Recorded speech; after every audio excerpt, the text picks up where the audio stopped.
group topic research proposal is determine the impact of liquidity on gross profit ratio of telecommunication operators companies on financial performance in Malaysia. I want to introduce my group team. This is me, Farah Shikin binti Adnan, Nur Hafizah binti Mat Yusof, Nadia binti Muhammad Salikin, Nur Ashikin bin Shahruddin, and the last one is Madiha Husnah binti Rosli. So I want to introduce what is research proposal. Research proposal should indicate whether the research study is quantitative or qualitative. A research proposal is an overall plan designed to obtain answers to the research question or research problems. So, steps to write a research proposal. Chapter 1 is Introduction. Chapter 2 is Literature Review. Chapter 3 is Research Methodology. Chapter 4 is Research Analysis. And the last one is Chapter 5 is Conclusion and Recommendation. In this research, the term that want to analyze is the liquidity position of the telecommunication operators company in Malaysia that had been chosen. According to the past studies, telecommunication operators companies in Malaysia is not commonly investigated, especially in financial management field. There have three telecommunication operators company that have been chosen, and the data for the company will be used to calculate to get result. The company that have been chosen is Celcom Axiata, Maxis, and Digi. The data for the three companies' financial report will be get using the data stream, and it will use to calculate the company liquidity ratio, which is the current ratio, cash ratio, and the asset test ratio. It also used to calculate the gross profit rate. The dependent variable is the profitability that measured by gross profit rate, and the independent is the current ratio, cash ratio, and the asset test ratio. Next, we go to research question and research objective. Our research question is number 1. What is the relationship between current ratio and gross profit ratio? What is the relationship between cash ratio and the gross profit ratio? And the last one is what is the relationship between asset test ratio and gross profit ratio? And next, our research objective. Number 1 is we want to investigate the relationship between current ratio and gross profit ratio. We also want to investigate the relationship between cash ratio and gross profit ratio. And the last one is to investigate the relationship between asset test ratio and gross profit ratio. Next is Chapter 2, which is Literature Review. This to provide a better understanding and further knowledge on the impact of liquidity on the gross profit ratio of telecommunication operators company on the financial performance. Firstly, we have a liquidity concept. Liquidity refers to the speed at which assets are transferred in cash. Liquidity ratio are mainly concentrate on cash flow and are indicator. The liquidity ratio are the results of the separation of cash and other financial assets into the short-term borrowing and current liabilities. Secondly, we have a current ratio. Current ratio is one of the most common indicator of the liquidity management. It measures the ability of the company to pay the short-term liabilities such as payable account and short-term loans by measuring the ratio of the current asset and current liabilities. Thirdly, we have a cash ratio. Cash ratio is a measurement of the liquidity of the company, specifically the ratio of the total cash and cash equivalent of the company to its current liabilities. The cash ratio is much more restrictive than the present ratio, and no other current assets can be used to pay off the current debt, only cash. Then we have an asset test. Asset test is essentially used to determine whether a business has enough liquid assets that can be quickly converted into cash to pay a company short-term liabilities.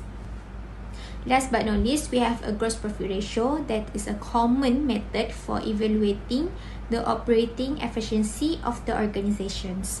This refers to the ratio of the business and the opportunity to generate benefit from the overall use, such as sales, cash, money, and the sources of the number of employees. In conclusions, it shows the ability of the companies to repay the short-term obligation with the liquidity and gross profit ratios that have more statistical method to provide better understandings of the relationship between the liquidity and the gross profit on the financial performance. Next chapter is chapter 3, which is research methodology. In research methodology, we'll discover about how the research or the study will be carried out. It means that the researcher used to do the research.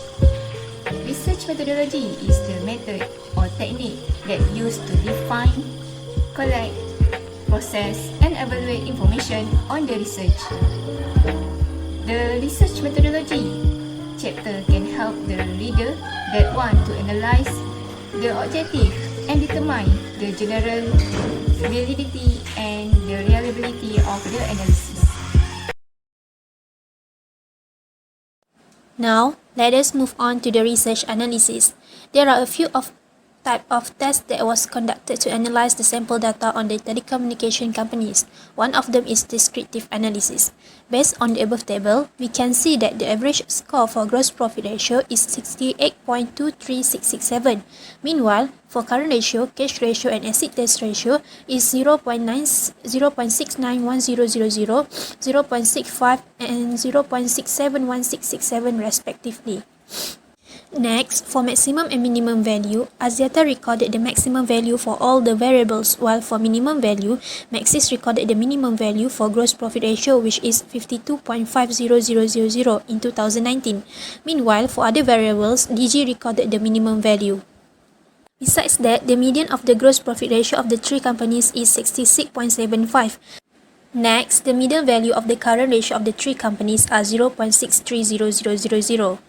Okay, for cash ratio, we can see that the median cash ratio of the companies is 0.585. And lastly, for the acid test ratio, the median value of the acid test ratio is 0.605. And last but not least, based on the above analysis, we can conclude that Axiata always has the maximum value in the above variables. In addition, the gross profit ratio has the highest means among the four variables. And also, the distribution of data of acid test ratio spread more closer to the mean compared to other variables. Other than that, the cash ratio has the highest skewness, while the gross profit ratio has the lowest.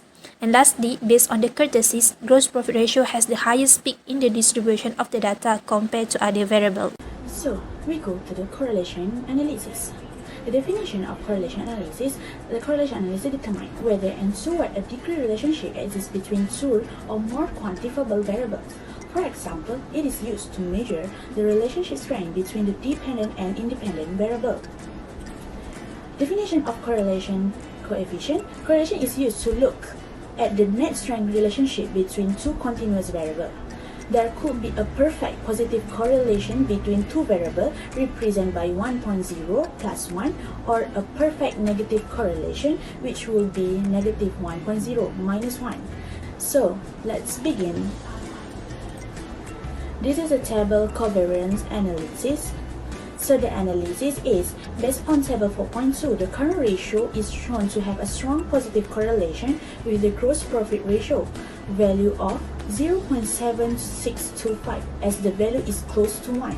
The probability value of a current ratio is more than the 5% level of significance set, which is 0.000, where it indicates current ratio has significant relationship with gross profit ratio.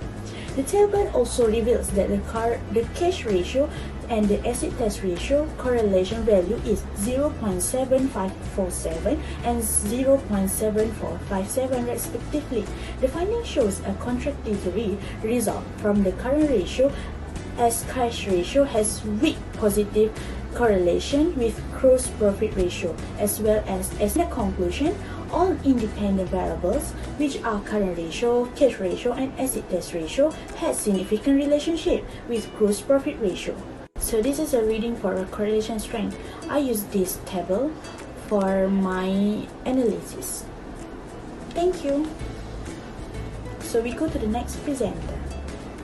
Next, we go to the multicollinearity test. The multicollinearity test is used to identify a significant correlation between multiple independent variables in a metric of correlation. It may contribute to lopsided or misleading result when a researcher seeks to describe how each independent variable can be most effectively used to predict the dependent variable in a statistic model.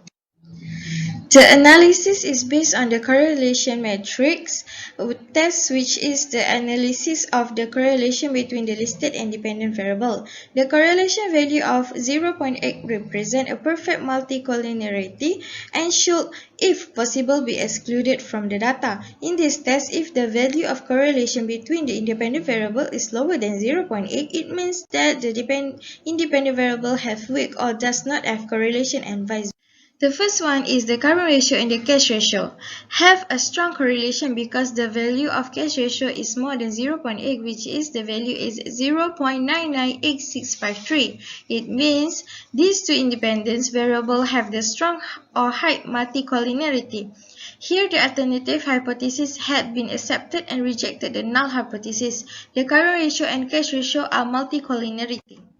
Second one is the acid test ratio and the quick ratio correlation value, which is the cash ratio is 0.999454. This is also above the correlation stated value, which is 0.8. So it means the two independent variables have a strong correlation. Therefore, the null hypothesis will be rejected and the alternative hypothesis will be accepted. The acid test ratio and the cash ratio are multicollinearity.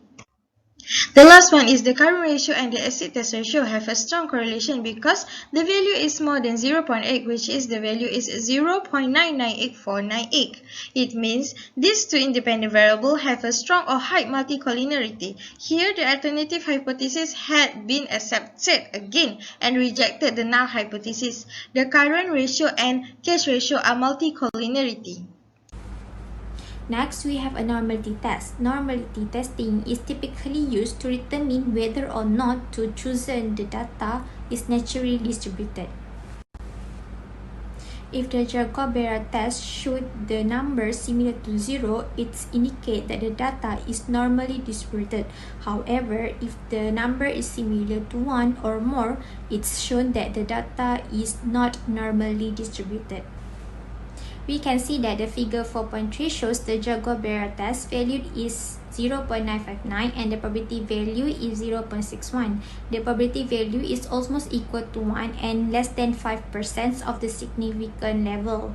The null hypothesis can be dismissed, and this means that the data is not normally distributed. In addition, the skewness is used to decide whether the distribution of probability is positive or negative. And this analysis shows the probability of distributions is negative and have a fluctuation line graph. The skewness value for this result is negative 0.036687. Next, the value of kurtosis is used to determine whether the range is higher or flatter. If the value of kurtosis is 3, the distribution channel is normally distributions. And the kurtosis value for this value is 2.127. Based on the figure 4.3 shows that the distributions is fluctuated compared to average and shows that the result is not normally distributed. It is because of a relatively low chance of extreme returns. In conclusion, the data were not normally distributed in this study since it shows the distribution channel is negative and the graph shows the fluctuations and have the higher level as opposed to average.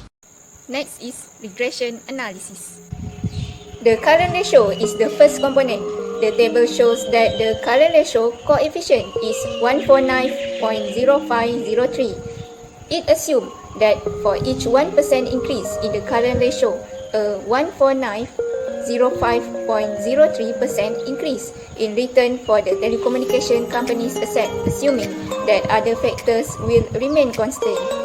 The probability value is then 0.0374, which is less than 5% significance level. This means that the null hypothesis has to be discarded. As a result, change in the current ratio would lead to a significant impact on the liquidity of gross profit ratio. The second part is cash ratio. It means that the value of the cash ratio coefficient is 186.67 to 1. It indicates that an increase in the cash ratio of 1% for each would result in a decrease of 186.71% in return for assets of telecommunication companies by assuming that other variables would remain constant. Besides that, the possibility value is 0.1079, which is higher than the level of significance of 5%. This implies that the null hypothesis is not rejected. Thus, change in the cash ratio have a negligible impact on the gross profit ratio's liquidity. The loan to the asset test ratio is the last measure, and it indicates that the value of the asset test ratio coefficient is negative 313.3197. This assumes that any percentage rise in the liquidity to the asset test ratio would result in a 31331.97% decrease in exchange for the profits of the telecommunication companies, provided that other variables remain constant. Compared to other variables, liquidity in the asset test ratio contributes to the smallest change in the gross profit ratio. However, the change figure is 0.0070, which is less than a 5% significance point. This shows that the null hypothesis must therefore be rejected, and change in the liquidity ratio to the asset test ratio will have an impact on liquidity against gross profit ratio. In conclusion, the result from the test had shown that only the current ratio has the significant relationship with the gross profit ratio, which show the value of 0.7625 on the correlation test, while the other two variables, which is cash ratio and asset test ratio, has poor relationship with gross profit ratio. This shows that as the telecommunication companies have enough asset and ability to pay its current liabilities, it will affect the company gross profit ratio, as the company will have less risk on liabilities, hence can focus more to attain its profitability. The study also showed that there is a relationship between the liquidity ratio and the gross profit ratio, which led to the growth of the telecommunication companies in Malaysia. Hence, it is important for a company to manage its liquidity well. This is because an adequate amount of assets is needed for a company to survive well without facing substantial risk. For the recommendation, we suggest that adding other variables can help to find suitable variables that can help increase the relationship of the variables with the gross profit ratio. And it is also recommended that other researchers who wish to conduct the same research need to add more sample of data to obtain more accurate results. Besides that, in the future, other researchers may consider of using efficiency ratio to determine the effect on gross profit ratio. This is because efficiency ratio shows how efficient is the company in managing its asset, production and sales, and it may have strong significant relationship with profitability. That's all from us. Thank you.